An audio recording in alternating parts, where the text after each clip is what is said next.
अस्सलाम वालेकुम जी। क्या हाल है आप सबका? उम्मीद है बिल्कुल ठीक होंगे। दिस इज़ मी मदीहा रफ़ीक। और आज नहायत ही अफ़सोस के साथ मुझे ये वीडियो बनानी पड़ रही है, बहुत ज़्यादा दुख के साथ, कि आज का मुसलमान किस डायरेक्शन में जा रहा है। हम अल्लाह ताला से डरना ही छोड़ चुके हैं। हमें ये तक एहसास नहीं रहा कि हम उसी रब ने हमें पैदा किया है जिसने दूसरे लोगों को पैदा किया है। हम क्यों ये बात भूल जाते हैं कि हम भी उसी अल्लाह के बंदे हैं।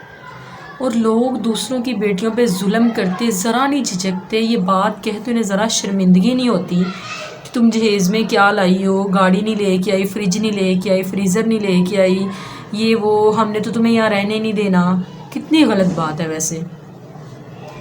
आज ही मेरी एक कोलीग बता रही थी कि उनकी कज़न की तकरीबन 10-12 दिन पहले शादी हुई है और शादी में पेरेंट्स ने अच्छा खासा ख़र्चा किया, अच्छा खासा 35 लाख की गाड़ी दी है उस लड़के को।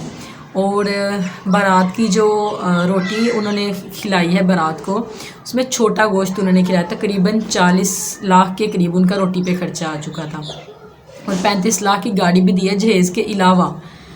तो ससुराल वालों ने ये कह के उस बेटी को निकाल दिया, उस बहन को, कि गाड़ी छोटी है, तुम बड़ी गाड़ी क्यों नहीं लेके आई।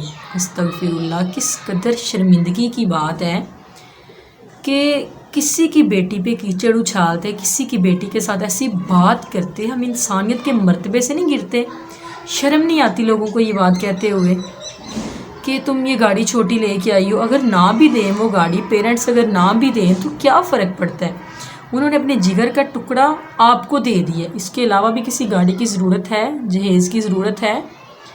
और मैं अपने भाइयों से, मेरा कोई भाई अगर ये वीडियो देख रहा है तो मैं उससे ये बात कहना चाहूँगी कि आप लाखों लोगों की मौजूदगी में अल्लाह और रसूल को गवाह बना के उस औरत को अपनी इज़्ज़त बना के अपने घर लेके आते हैं, तो क्या आप में इतनी कैपेसिटी, इतनी कैपेबिलिटी नहीं है कि आप खुद कमा के उसको खिला सकें? अगर फिर भी आपने शादी के बाद भी उसके लड़की के मैके वालों से लेके खाना है या उससे डिमांड्स करनी है, तो क्या फ़ायदा आपकी शादी करने का। बेहतर नहीं कि आप शादी ना करें। किसी की बेटी की, किसी की बहन की ज़िंदगी ख़राब करने से बेहतर नहीं कि आप ना शादी करें अगर आप अपना ख़र्चा अफोर्ड नहीं कर सकते। कुरान पाक में वाज़े तौर पे लिखा हुआ है कि औरत के नान नफ़का की ज़िम्मेदारी मर्द के सुपुर्द है। मर्द ज़िम्मेदार है उसकी औरत के को खाना खिलाने का, पहनाने का, उसकी ज़रूरियात ज़िंदगी को पूरा करने का। ये ज़िम्मेदारी अल्लाह ताला ने शोहर को दी है, ना कि शोहर डिमांड्स करे अपने ससुराल वालों से कि मुझे ये दें, ये दें। क्यों दें वो आपको? उन्होंने अपने जिगर का टुकड़ा आपको दे दिया है, इसके अलावा कुछ ज़रूरत है? और वो जिस औरत को आप ताने दे के, मार के निकाल रहे हैं घर से, वो आपकी इज़्ज़त है। कितनी शर्मिंदगी की ये बात है, कितनी रुसवाई की ये बात है। और ससुराल वाले जो ऐसे करते हैं कि आपके अपने घर में बेटी नहीं है, अगर कोई आपकी बेटी के साथ ऐसा बिहेव करे, ऐसा सलूक करे, तो आपके दिल पे क्या गुजरेगी। और वो जिसकी बेटी को आप निकाल रहे हैं, आपको अल्लाह से डर नहीं लगता? आपको शर्मिंदगी नहीं होती ये बात कहते कि तुम वो जहेज़ इस्तेमाल करो, वो चीज़ें इस्तेमाल करो जो तुम्हारे माँ बाप ने तुम्हें दी हैं। तो भाई आप क्यों उसको अपने घर में लेके आए हैं? अगर तो आपको इतनी चुभ रही है, इतनी बुरी लग रही है, तो क्यों आप उसको ब्याह के अपने घर लेके आए हैं? उसको रहने देते उसके माँ बाप के घर। जब शादी के बाद भी उसने अपने माँ बाप के घर से ला के चीज़ें आपको देनी है, खुद यूज़ करनी है, तो आपके घर में आने का उसको क्या फ़ायदा है? क्यों उसको आप ब्याह के लाए हैं जब वो आपको इतनी चुभ रही है अपने बेटे के साथ? और जो शोहर हजरात हैं, खुदारा होश के नाखुन लें, मर्द बने, खुद कमाएं। अल्लाह ताला ने आपको मर्द बनाया है ना, तो आपकी मर्दानगी कहाँ चली जाती है इन मौके पे? इस सिचुएशन में आपकी मर्दानगी कहाँ चली जाती है? तो आपके घर वाले आपके सामने आपकी बीवी को ताने दे रहे होते हैं कि तुम क्या लेके आई हो, ये गाड़ी नहीं तुम लेके आई, ये फ्रिज नहीं लेके आई, ये जहेज़ नहीं लेके आई, अपने पेरेंट्स से ये पैसे लेके आई। तो आपकी गैरत कहाँ चली जाती है? आप उनको क्यों नहीं कहते कि मैं ख़ुद इस काबिल हूँ कि मैं इसको कमा के खिला सकता हूँ? क्यों नहीं कहते आप ये बात उनको? और वालिदैन से हाथ जोड़ के मेरी रिक्वेस्ट है, खुदा अपनी बेटी का रिश्ता तय करते हुए ये बात लाजमी देख लें कि जिस दौलतमंद के हाथ में आप अपनी बेटी का हाथ दे रहे हैं, वो इंसान भी है कि नहीं, उसमें इंसानों वाली क्वालिटीज़ भी हैं कि नहीं। पहले जज कर लें उसको, फिर अपनी बेटी का हाथ किसी के हाथ में दें। میرے نبی صلی اللہ علیہ وسلم نے واضح طور پہ فرمایا کہ بیٹی اللہ کی رحمت ہے، تو ایک رحمت اپنے وہ ماں باپ نے ایک اپنے گھر کی رحمت آپ کو دے دی ہے، آپ کی جھولی میں ڈال دی ہے، تو اب آپ کو کس چیز کی ضرورت ہے؟ کیوں آپ ایسے بیہیو کرتی ہیں؟ کیونکہ آپ کی بیٹی کے ساتھ کل کو یہ سب کرے تو آپ کو دکھ نہیں ہوگا؟ خدا را مجھے یہ سن کے اتنا افسوس ہوا، اتنا دکھ ہوا کہ ہم کس سائڈ پہ جا نکلے ہیں۔ یہ ساری مادی چیزیں اور انہوں نے یہیں پہ رہ جانا ہے۔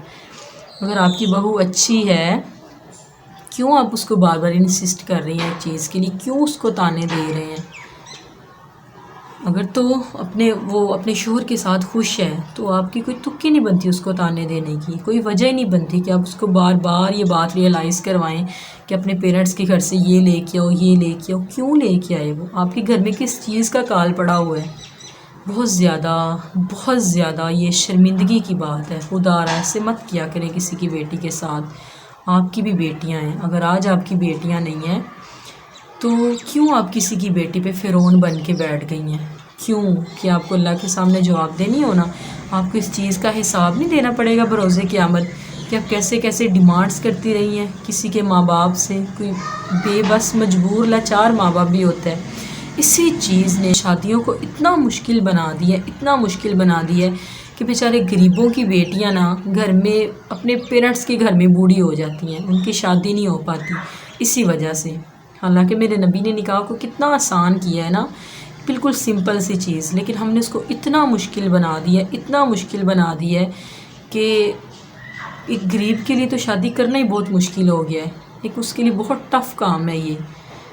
تو خدا را ہوش کے ناخن لے، اللہ تعالیٰ ہمارے معاملات میں آسانیاں فرمائے اور اللہ تعالیٰ ہمیں عقل اور سمجھ عطا فرمائے، اور جو لوگ ایسے کرتے ہیں اللہ تعالیٰ انہیں بھی شعور عطا فرمائے، اور مرد حضرات کو اللہ تعالیٰ اتنی سینس اور اتنی عقل دے کہ وہ تھوڑی سی غیرت کا مظاہرہ کریں، تھوڑی سی مردانگی کو جگائیں اور خود کما کے کھلائیں اپنی بیویوں کو۔ اللہ تعالیٰ تمام میری بہنوں کے نصیب اچھے کرے اور اپنے گھروں میں سکون اور اطمینان عطا فرمائے، اور قدردان لوگ عطا فرمائے۔ قدردان لوگوں کا مل جانا بھی بہت بڑی اللہ تعالیٰ کی نعمت ہے۔ اللہ تعالیٰ قدردان لوگ عطا فرمائے۔ تو اپنا ڈھیر سارا خیال رکھیے گا۔ فی امان اللہ۔ السلام علیکم ورحمۃ اللہ۔